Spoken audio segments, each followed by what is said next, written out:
যে মই ভাৰত চৰকাৰক নজনাকৈ সীমা পাৰ কৰিলোঁ, গ'লোঁ, ISI প্ৰশিক্ষণ ল'লোঁ আৰু ঘূৰিও আহিলোঁ আৰু সদনৰ ভিতৰত বহি আছোঁ। এই ভাৰত চৰকাৰৰ ইণ্টেলিজেন্স এজেঞ্চি ইমানেই দুৰ্বল নেকি যে ভাৰতৰ এজন নাগৰিক সীমা পাৰ কৰি গ'ল? ক'ৰ পৰা গ'লোঁ যদি মই তেওঁলোকে খবৰে পোৱা নাই?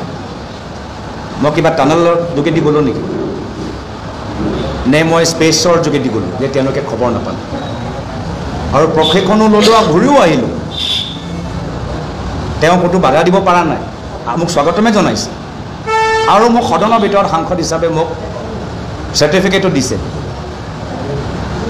এই যে অভিযোগ তেওঁলোকৰ পৰা আৰম্ভ হ'ল, এই যে গোটেই এটা চিনেমা তেওঁলোকে এটা আঁকিবলৈ চেষ্টা কৰিছে, এটা ছবি আঁকিবলৈ চেষ্টা কৰিছে, এই ছবিটো গোটেই মিছা ননচেন্স কথাৰ ওপৰত নিৰ্ভৰ।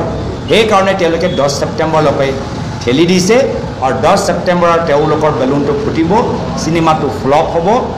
মূল কথাটো হ'ল আজি সংবাদমেলৰ যে মুখ্যমন্ত্ৰী এই SIT লৈ বিভিন্ন কথাবোৰ যে কৈছে, এই কয়লা SIT লৈ ইমান নিমাত কিয়? এই ED ৰেডৰ লৈ তেওঁ ইমান নিমাত কিয়? ইয়াৰ ওপৰত কোনো SIT কিয় গঠন কৰা নাই? যি প্ৰত্যেক SIT সমান হ'ব লাগে। যিদৰে এটা SIT ওপৰত তেওঁ তাৰিখ বান্ধি দিছে, বাৰম্বাৰ প্ৰেছ বাৰ্তা দিছে, এই অবৈধ কয়লাৰ ওপৰত মাৰ্গাৰিটা, তিনিচুকীয়া ডায়েৰী কাৰ ওলালে, ইয়াৰ ওপৰত তেওঁ নিমাত কিয়? যদি তেওঁলোকে মাত মাতিবলৈ বিচাৰে সকলোৰ ওপৰত মাত মাতক। আমাৰ SITটো ৰাজনীতিকৰণ, এইটো SITটো অলপ ইয়াত বাস্তৱ কথা লুকাই আছে, সেইকাৰণে ইয়াত নিমাত হৈ আছে। এইটো যে তল পৰি যায় সেইকাৰণে নিমাত হৈ আছে। ৰাইজে চব বুজি পায়।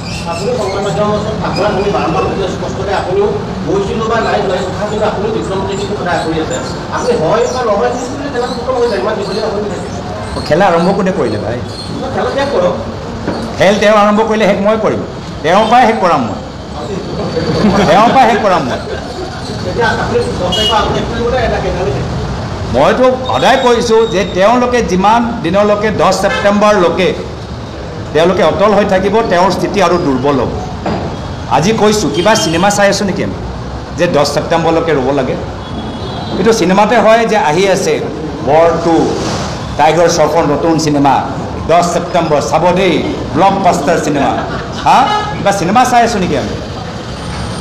যদি ইমানেই গুৰুত্বপূৰ্ণ, লগে লগে তেওঁলোকে একশ্যন ল'ব লাগে। তেওঁতে আমাক ট্ৰেইলাৰ দিয়া আছে, চাব এটাও প্ৰমাণ দিয়া নাই। কিবা এটা প্ৰেছত ক'ব, কিন্তু SIT ৰিপৰ্ট এতিয়ালৈকে এটা পৃষ্ঠাও আমাক দেখাবলৈ সক্ষম হোৱা নাই। আমি কি সিংঘম 1, সিংঘম 2, বাহুবলী 1, বাহুবলী 2, আমি কিবা চিনেমা চাই আছোঁ যে আমি ৰৈ থাকিব লাগে?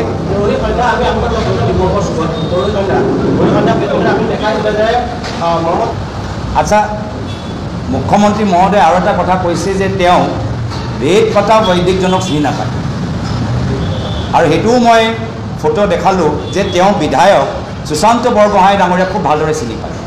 মোৰ ফেচবুক পেজত গোটেই বেদ প্ৰতাপ বৈদিকৰ, প্ৰয়াত অমিত প্ৰতাপ বৈদিকৰ গোটেই হিষ্ট্ৰীটো তেওঁ বুজালে। তো এইটো কেনেকৈ হ'ব পাৰে? আজি তাৰিখতো আমি দেখিছোঁ বেদ প্ৰতাপ বৈদিকৰ এই সময়ত ৰজত শৰ্মাৰ লগত ইণ্টাৰভিউ গোটেই চেনেলত গৈছে। বিবেকানন্দ ফাউণ্ডেশ্যন, যি ফাউণ্ডেশ্যনৰ লগত অজিত ডোভাল ডাঙৰীয়াৰ সম্পৰ্ক আছে, সেই ফাউণ্ডেশ্যনৰ পৰা বেদ প্ৰতাপ বৈদিক ওলাইছে। হাফিজ ছাইদ কোন? যিজনক লগ পাইছে। হ'ব পাৰে তেওঁ চিনি নাপায়, কিন্তু হাফিজ ছাইদৰ চেহেৰা চাইটো মুখ্যমন্ত্ৰী অলপ হোমৱৰ্ক কৰিব লাগিছিল। হয়, এইটো কোন? যিজন হাফিজ ছাইদ, যাৰ পৰিকল্পনাত মুম্বাইত প্ৰায় 150 গৰাকী মানুহ ওপৰত মৃত্যু হ'ল 26 নৱেম্বৰত। এইখিনি কথা কিয় তেওঁলোকে নকৰে? কোনো তেওঁলোকে নিজৰ ফালৰ পৰা পদক্ষেপ লোৱা নাই। সব কামটো ইডিয়ে কৰিব নোৱাৰে। ইডি এটা PMLA অন্তৰ্গত কিছু কাম কৰিব পাৰে, কিন্তু এনেকুৱা এটা সিন্ডিকেট এতিয়াও চলি আছে। ইয়াৰ ফাদিল কৰাৰ দায়িত্ব, তদন্ত কৰাৰ দায়িত্ব হ'ল অসম আৰক্ষীসকলৰ, গৃহ বিভাগ। আৰু তাত তেওঁলোকে কি ক'লে যে ইডিৰ এই ৰেডত কিছু কেছ ডায়েৰী তেওঁলোকে পালে, যি ডায়েৰীৰ ভিতৰত কেশ ইন কেশ আউট, পইচা কিমান সোমালে পইচা কিমান ওলালে গোটেই সেই তথ্যবোৰ তেওঁলোকৰ ওচৰত আছে। আৰু তেওঁলোকে কৈছে it was further reveal that coal mine owners and syndicate people used to coordinate with illegal coal mine operators in Margarita, Tinsukia to make it appear to be mined from legally sourced mines. মানে এই syndicate-বোৰ কিছু Margarita, Tinsukia ভিতৰত illegal কাম কৰা বেপাৰীসকলৰ লগত এনে ধৰণৰ কাগজবোৰ বনাব যে গোটেই কয়লাটো লিগেল হয় তেনেকৈ তেওঁলোকে প্ৰমাণ কৰিবলৈ বিচাৰে। তো গোটেই এই ইয়াত লিখা আছে ইচ ট্ৰাক 12টা বা 16টা টন ইলিগাল মাইন কোল আনে। আৰু এই গোটেই তদন্ত তেওঁলোকে লেপটপ পালে, মোবাইল পালে, ফোন পালে। তো মই জানিবলৈ বিচাৰোঁ যে ইয়াৰ ওপৰত বৰ্তমান চৰকাৰে তদন্ত কিয় কৰা? যি SIT উমৰাংচাও পিছত গঠন হ'ল, এই SIT এইখিনি তথ্য কিয় লোৱা নাই? যি জুডিচিয়েল ইনকুৱাৰী গঠন হ'ল এইখিনি বিষয় লৈ তেওঁলোকে তদন্ত কিয় কৰা নাই? নিশ্চয় ইয়াত বিজেপি দলৰ ডাঙৰ ডাঙৰ মানুহৰ হাত আছে, তেওঁলোকে লুকাবলৈ বিচাৰে। তো আমিও জানিবলৈ বিচাৰোঁ যে এই যে SIT গঠন হ'ল ইয়াৰ কিবা তাৰিখ আছে নেকি? ইয়াৰ কিবা ডেডলাইন আছে? যিদৰে আমাৰ ক্ষেত্ৰত যি SIT মুখ্যমন্ত্ৰীটো কৈ দিছে যে 10 ছেপ্টেম্বৰ ডেডলাইন। তো মই জানিবলৈ বিচাৰোঁ যে SIT যে কয়লাৰ ওপৰত যে গঠন হ'ল ইয়াৰ কিবা ডেডলাইন আছেনে নাই? মুখ্যমন্ত্ৰী আমাৰ ওপৰত যে SIT আছে তাৰ কথাবোৰ ৰাজহুৱা কৈ থাকে, কিন্তু অসমৰ ভিতৰত যে ইয়াত ডাঙৰ এটা বাস্তৱ সমস্যা যে আছে অবৈধ কয়লাৰ, এই সমস্যা লৈ মুখ্যমন্ত্ৰীয়ে প্ৰেছ বাৰ্তা দিবনে নিদিব? আৰু এই অসম মেঘালয় লৈ যে চিণ্ডিকেট চলি আছে এই ক্ষেত্ৰত প্ৰধানমন্ত্ৰী মোদী ডাঙৰীয়াৰ স্থিতি কি? তেওঁতো কৈছে না খাওঁগা না খানে দুংগা। ইয়াততো লিখা আছে যে প্ৰত্যেক ট্ৰাকৰ পৰা 1.5 লাখ টকা খায় চিণ্ডিকেটে, প্ৰত্যেক ট্ৰাকৰ পৰা 1.5 লাখ টকা খায়, না খানে দুংগাটো কাম কৰা নাই। আৰু সেইকাৰণে মই প্ৰধানমন্ত্ৰী মোদী ডাঙৰীয়াকো চিঠি পঠালোঁ যোৱাকালি, আৰু তেওঁক অৱগত কৰালোঁ যে SIT উমৰাংচাও আৰু এই ED যে ৰেড হ'ল ইয়াৰ ওপৰত অসম চৰকাৰ মুখ্যমন্ত্ৰী হিমন্ত বিশ্ব শৰ্মা ডাঙৰীয়াৰ নিমাত। আৰু মই প্ৰধানমন্ত্ৰী মোদী ডাঙৰীয়াক আহ্বান জনাইছোঁ যে তেখেতৰ কাৰ্যালয় এই ক্ষেত্ৰত অলপ সময় দিয়ক, ইণ্টাৰেষ্ট লওক, খবৰ লওক, ৰিপৰ্ট লওক, আৰু এটা ডেডলাইন বান্ধি দিয়ক। মইতো ভাল পাইছোঁ আমাৰ ক্ষেত্ৰত ডেডলাইন বান্ধিছে, যদিও পলক ডেডলাইন মই বেয়া পোৱা নাই, কিন্তু এই ক্ষেত্ৰতো এটা ডেডলাইন দিয়ক। কি কোন ডেডলাইন, কেতিয়া আমি গম পাম যে কোন কোন ইয়াত মন্ত্ৰী জড়িত হৈ আছে? মই শেষ কৰা নাই, মোৰ সম্পূৰ্ণ হ'বলৈ দিয়ক। আৰু তাৰপিছত মোক কেতিয়াবা এই ক্ষেত্ৰত মোক মনত পৰে প্ৰাক্তন মুখ্যমন্ত্ৰী সৰ্বানন্দ সোণোৱাল ডাঙৰীয়ালৈ। কিয় মনত পৰে? মই কেতিয়াবা ভাবোঁ যে তেওঁ কি অপৰাধ কৰিলে যাৰ ফলত তেওঁ মুখ্যমন্ত্ৰীৰ চকীৰ পৰা আঁতৰাই দিলে? তেওঁ জাতি মাটি ভেটি কথা কৈছিল, তেওঁ অসমৰ ব্ৰহ্মপুত্ৰ বৰাক মানুহৰ মাজত একতা সৃষ্টি কৰা কথাবোৰ কৈছিল। এতিয়া লাহে লাহে মই বুজি পাইছোঁ তেওঁ কিয় আঁতৰা গ'ল। যিহেতু তেওঁ কৈছিল 2016 চনৰ নিৰ্বাচনী প্ৰচাৰত যে তেওঁ এই চিণ্ডিকেট খতম কৰিব যদি তেওঁলোকৰ চৰকাৰ আহে। আৰু 2016 চনৰ পিছত হ'ব পাৰে যে তেওঁ কিছু চেষ্টাও কৰিছিল এই কয়লাৰ চিণ্ডিকেট ৰাজনীতিবিদৰ হাতৰ পৰা ওলাবলৈ আৰু লাহে লাহে নিয়ন্ত্ৰণ লৈ আনিবলৈ, লাহে লাহে কমাবলৈ, লাহে লাহে শেষ কৰিবলৈ হ'ব পাৰে তেওঁ চেষ্টা কৰিছিল, যিহেতু আমিও মাজে মাজে খবৰ পাই থাকোঁ। আৰু এয়া লৈ বিজেপি দলৰ মাজত ভূমিকম্প। যিসকলৰ ৰাজনৈতিক যাত্ৰা সিন্ডিকেটৰ পৰা আৰম্ভ হ'ল, যিসকলৰ ৰাজনৈতিক যাত্ৰা ব্ৰইলাৰ আৰু কণী সিন্ডিকেটৰ পৰা আৰম্ভ হ'ল, সৰ্বানন্দ সোণোৱাল ডাঙৰীয়াৰ দিনত যেতিয়া কয়লা সিন্ডিকেটটো তেওঁলোকে নিয়ন্ত্ৰণ কৰিবলৈ চেষ্টা কৰিছিল, সেইসকলৰ মাজত এটা ভূমিকম্প সৃষ্টি হ'ল আৰু হ'ব পাৰে। সেইকাৰণে কোনো ডাঙৰ অপৰাধ নকৰাকৈ এজন জনজাতিৰ মুখ্যমন্ত্ৰী উজনি অসমৰ সৰ্বানন্দ সোণোৱাল ডাঙৰীয়া বিজেপি ভিতৰত আপোনালোকে যে কৈছে এইটো কথাটো তেওঁৰ ওপৰত কোনো স্পষ্টীকৰণ অহা নাই। অলপ অধ্যয়ন কৰি লওক। কোনোবা ভাৰতীয় নাগৰিক যদি হাফিজ ছাইদৰ লগত লগ পাইছে কাকো নজনাকৈ, যি হাফিজ ছাইদ মুম্বাইত এটা অপাৰেশ্যন যোগেদি 160গৰাকী ভাৰতীয় নাগৰিকৰ মৃত্যু কৰা গ'ল, সেই হাফিজ ছাইদক এজন ভাৰতৰ বিজেপি সম্পৰ্ক, বিবেকানন্দ ফাউণ্ডেশ্যনৰ সম্পৰ্ক, এইটো ডাঙৰ কথা। অলপ অধ্যয়ন কৰি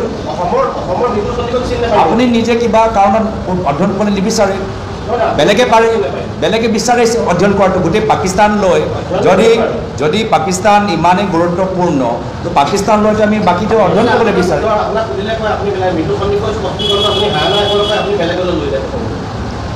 মই পুনৰবাৰ কৈছোঁ যে আমি কোনটো পক্ষত আমি সেই কিতাপৰ উল্লেখ কৰিছোঁ,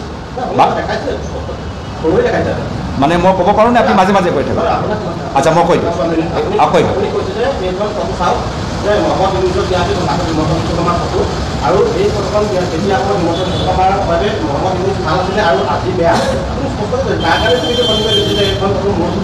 আচ্ছা, মুখ্যমন্ত্ৰীটো এতিয়ালৈকে কোৱা নাই যে মোৰ মহম্মদ ইউনুছৰ লগত বেয়া আছে বা মহম্মদ ইউনুছক মই লগে পোৱা নাই।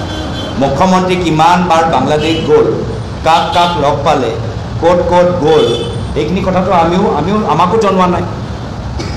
আমিতো মুখ্যমন্ত্ৰীৰ পৰা সুধিবলৈ বিচাৰোঁ। মোৰ মৃদুল হান্দি ডাঙৰীয়াৰ লগত কোনো মোৰ নাই। যদি তেওঁ এটা কৈছে যে এইটো মোৰ উল্লেখিত কিতাপ আৰু তেওঁ দিছে, মইতো মুখ্যমন্ত্ৰীৰ পৰা জানিবলৈ বিচাৰোঁ যে মুখ্যমন্ত্ৰী মহোদয় আপুনি কিমানবাৰ বাংলাদেশলৈ গৈছে আৰু এনেকুৱা ঠাইলৈ গৈছে নেকি যি ঠাইত আপোনালোকে ৰাজহুৱাকৰণে ৰাইজৰ পৰা লুকাই ৰাখিছে। কিন্তু আমিও জানিবলৈ বিচাৰোঁ। আমাৰ কথা হ'ল যে মুখ্যমন্ত্ৰীয়ে যিদৰে তেওঁলোকে এই তথ্য নথকাকৈ কথাবোৰ কৈ আছে, আমিতো প্ৰত্যেক কথা আমি তথ্য সহকাৰে সুধিছোঁ। আৰু যদি আমাৰ পৰা তেওঁলোকে প্ৰশ্ন উত্তৰ বিচাৰে, আমিও প্ৰশ্ন উত্তৰ তেওঁলোকৰ পৰা বিচাৰিছোঁ, কিন্তু তেওঁলোকেতো উত্তৰ দিয়া নাই। আকৌ মই ঘূৰি আহিছোঁ যি কথা আপোনালোকে অলপ ইণ্টাৰেষ্ট লোৱাটো কি কয়, সেই সম্পৰ্কত এই সংবাদমেল আয়োজন কৰা গ'ল যে অসমৰ ভিতৰত বিভিন্ন SIT আছে, কিন্তু যিদৰে মোৰ ওপৰত SITৰ ওপৰত মুখ্যমন্ত্ৰীয়ে তাৰিখ বান্ধি ৰাখিছে, কয়লাৰ ওপৰত SIT ওপৰত তেওঁ নিমাত, তেওঁ কোনো তাৰিখ বান্ধি লোৱা নাই। আমি ভাবিছিলোঁ যে অবৈধ ৰেড হল মাইনিং বন্ধ হৈ যোৱাৰ পিছত কয়লা সিন্ডিকেট চলি থকা নাই, কিন্তু EDৰ এই তদন্তৰ পিছত আমি গম পালোঁ যে এতিয়াও চলি আছে। আমি ভাবিছিলোঁ যে এই তদন্ত হোৱাৰ পিছত ভালদৰে অসম আৰক্ষী এটা পদক্ষেপ ল'ব, কিন্তু গৃহ বিভাগ নিমাত হোৱাটো কাৰণ এটাই হ'ব পাৰে যে তেওঁলোকৰ ৰাজনৈতিক স্বাৰ্থ কয়লাৰ লগত জড়িত হৈ আছে। আৰু যদি আমি অতীতলৈ যাওঁ, এয়া কাৰণ হ'ব পাৰে যে প্ৰাক্তন মুখ্যমন্ত্ৰী সৰ্বানন্দ সোণোৱাল ডাঙৰীয়াক আঁতৰাইছিল, যিহেতু তেওঁ এই কয়লা সিন্ডিকেটটো নিয়ন্ত্ৰণ কৰিবলৈ বিচাৰিছিল। যদি অসমত প্ৰায় 250 ইলিগেল ৰেড হল মাইনিং কাম চলি আছিল ঠায়ে ঠায়ে, তো নিশ্চয় এটা নেক্সাছ আছে, নিশ্চয় এটা সিন্ডিকেট আছে।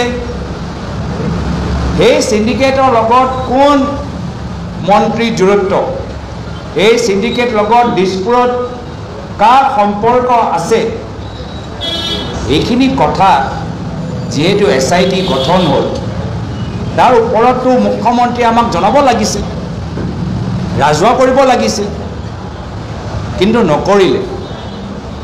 আৰু আমিও ভাবিলোঁ যে এতিয়া এই 250টা ইলিগেল ৰেড হল মাইন চিল হৈ যোৱাৰ পিছত এতিয়া কামখিনি সম্পূৰ্ণ, এতিয়া আৰু অসমত কয়লা সিন্ডিকেট নাই, কোনোবা ভাবিব পাৰে আৰু হ'ব পাৰে সেয়া আছিলে চৰকাৰৰ উদ্দেশ্য কিন্তু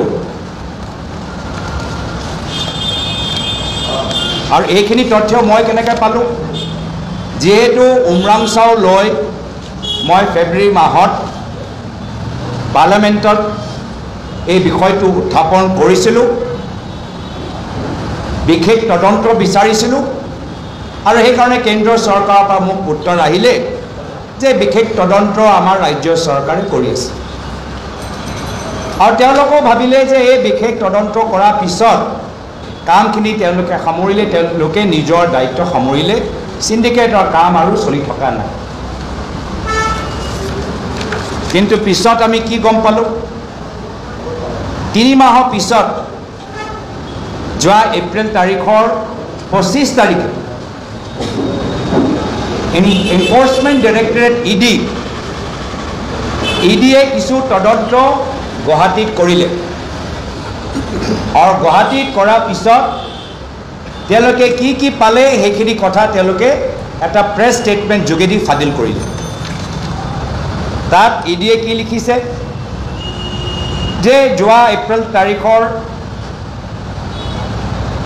24 তাৰিখে 15টা ঠাইত তেওঁলোকে তদন্ত কৰিলে কিছু ঠাইত মেঘালয়ত আছিল কিছু ঠাইত অসমত আছিল আৰু তেওঁলোকে অসমৰ ভিতৰত মাৰ্গেৰিটা আৰু গুৱাহাটীৰ ভিতৰতো তেওঁলোকে তদন্ত চলালে আৰু তেওঁলোকৰ গোটেই তদন্তটো PMLA prevention of money laundering act 2002 সেই আইন লৈ তেওঁলোকে তদন্ত কৰিলে কি সম্পৰ্কত অবৈধ কয়লা খনন আৰু অবৈধ কয়লা ফেক্টৰী চলি আছে আৰু যাৰ ফলত তেওঁলোকে কি পালে তেওঁলোকে নিজে কৈছে যে ED investigation further revealed that a syndicate এই syndicate শব্দটো আমি ব্যৱহাৰ কৰা নাই ইডিয়ে ব্যৱহাৰ কৰিছে ED investigation further revealed that a syndicate having persons from Meghalaya and Assam are in charge of ensuring that trucks containing illegal coal leave Meghalaya and enter into Assam without any checking or restriction. ইডিয়ে নিজে কৈছে যে মেঘালয়ৰ পৰা কয়লা truck ওলাই অসমত সোমাই আৰু কোনো চেকিং ৰেষ্ট্ৰিকশ্যন নহয় এটা চেকিং আৰু ৰেষ্ট্ৰিকশ্যনৰ দায়িত্ব কাৰ গৃহ বিভাগৰ আৰক্ষীসকলৰ আৰু গৃহ বিভাগ কাৰ তলত আছে মুখ্যমন্ত্ৰী হিমন্ত বিশ্ব শৰ্মা ডাঙৰীয়া তলত এইটো কি প্ৰমাণ কৰে যে যদিও উমৰাংচাও পিছত গঠন হোৱা SIT যোগেদি কিছু অবৈধ কয়লা ৰেড হোল মাইনিঙৰ কাম বন্ধ হৈ গৈছে সিন্ডিকেটৰ কাম বন্ধ হৈ থকা নাই সিন্ডিকেট চলি আছে আৰু নিজে হে প্ৰেছ বাৰ্তাত কি লিখিলে যে এটা সিন্ডিকেট আছে যে যি সিন্ডিকেট প্ৰত্যেক ট্ৰাকৰ পৰা 1.5 লাখ টকা লয় আৰু এই পইচা অসমৰ ভিতৰত বিভিন্ন ব্যাপাৰীসকলৰ ঘৰত তেওঁলোকে ৰাখে মই জানিবলৈ বিচাৰোঁ যে এনেকুৱা ধৰণৰ তথ্য ওলালে আৰু মুখ্যমন্ত্ৰী চুপচাপ আছে